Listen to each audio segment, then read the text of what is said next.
Ndagala okutegeeza abali ku mukolo guno nti mukulu Abitex naye atuuse sebo obubira ku bantu bategeere nti mukolo guno guliko webale nyo webalire ddala awumbye sebo manyi bamala byabalala.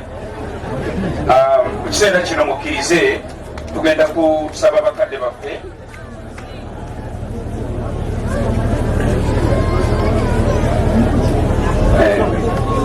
waliwo emotoka egalidde bakadde baffe UBE 29 eno Subaru anti omukolo munaye munene ate bajjidde emmotoka abasinga kati kale mukama wange genda ojjeyo.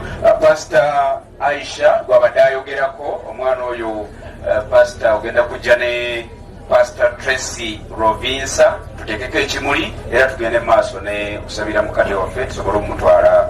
Mujja tusaasira olw'obudde okuba nti tubuyisizaamuuko naye nga tekyebeereka embeera mugiraba. Ibiriro Lagu tusazeeko obusazi era eriyo agamba lwaki nze tebampadde mukisa ogwogera kuba naye mutusaasire olwa embeera nga bwetambula. Tulina ebbanja ffenna lyakwagalana kikirabo Katonda kyawaffe abantu. Okwagalana kyokka kye kitugatta kikiraga nti Katonda akola mu ffe. Tulina ebbanja ffenna lyakwagalana kikirabo Katonda kyawaffe abantu. Okwagalana kyokka kye kitugatta kikiraga nti Katonda akola mu ffe. Kale tweyanziza. Abooluganda Mukama yeebazibwe. Tubeebaza nnyo okuba nti musobodde okujja okwerekerako Ibiriro Lagu mukwano gw'abangi era nze nsanyusa okuba nti akuŋŋaanyiza ffenna mu kifo kino ng'abooluganda. Saba tuyimbireko wamu ka short chorus kano. Labayo bwe kiri ekirungi abooluganda okutuula wamu nga tulina okwagalako okwa Yesu kwe yatuwa kulinga amafuta amalungi ag'omuwendo mungi agakulukutiranga mu kirezi kyalo. Labayo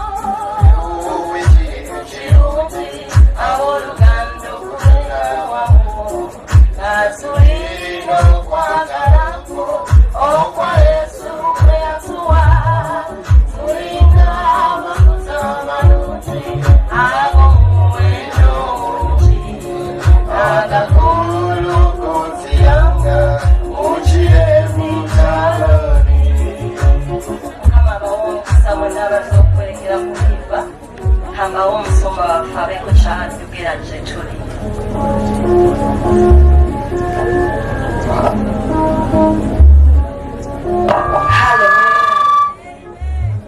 Haleluya. Mukama waffe Yesu yeebazibwe. Babuuzaako mwenna mu linnya lya Mukama waffe Yesu nga mbebaza okujja wano ku lwa muwala wange ate muganda wange era mukwano gwange ennyo Nakabira Evelyn. Mukama abampeera omukisa. Amiina. Amannya bampita Pastor Tracy Rovinsa Namiyingo nga nkulembera ekkanisa eri Nateete bagiyita Great Faith Church. Kakati omwana wange Kasozi ampita Pastor Asha olw'ensonga nti omuwala eyangata ku Eva nali mbeera naye ng'alokose baali bamuyita Aisha yali mukwano gwa Eva.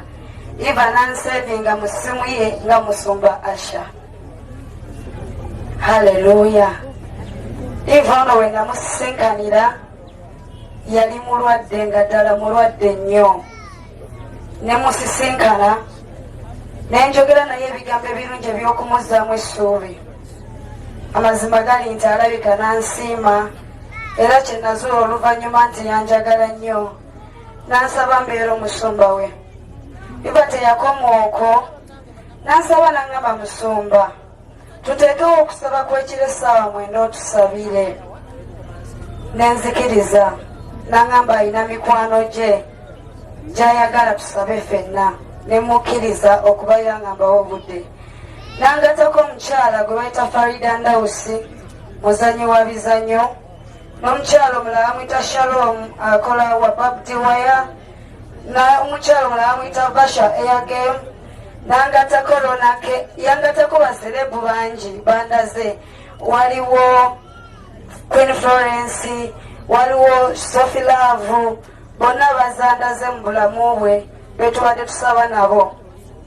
Nkakasa Ivono musumbye bulungi era agenze ng'akkiriza Yesu nga mwana wa Katonda, era ndi mukakafu nti Iva ali mu kifuba kya Ibulayimu.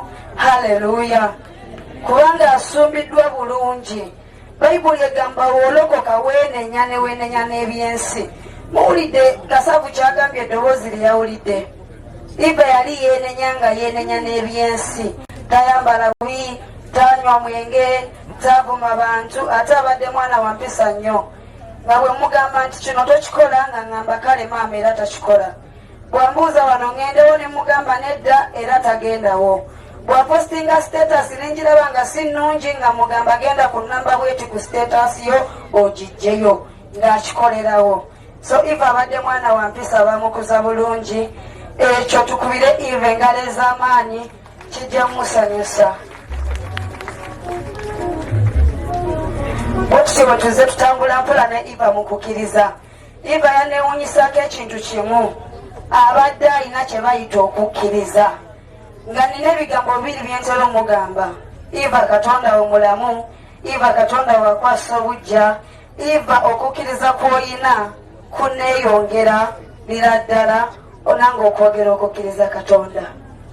Eva bwe yalwala buli kyalina kyaggwaawo, kubanga yagezaako tunda bye yali alina, bye yali asigazaawo yejjanjabe. Naye yalina essuubi eriddamu okufuna ebirala era ng'akkiriza. Neebaza Katonda bwe twasaba epoloti yagituwa, bwe twasaba ennyumba yagituwa, bwe twasaba emmotoka yagituwa. Eva abadde alina ekisuubizo kimu kyatatuuseeko. Guno mulundi gwange gwakubiri nga nkyogera ekivulu kye.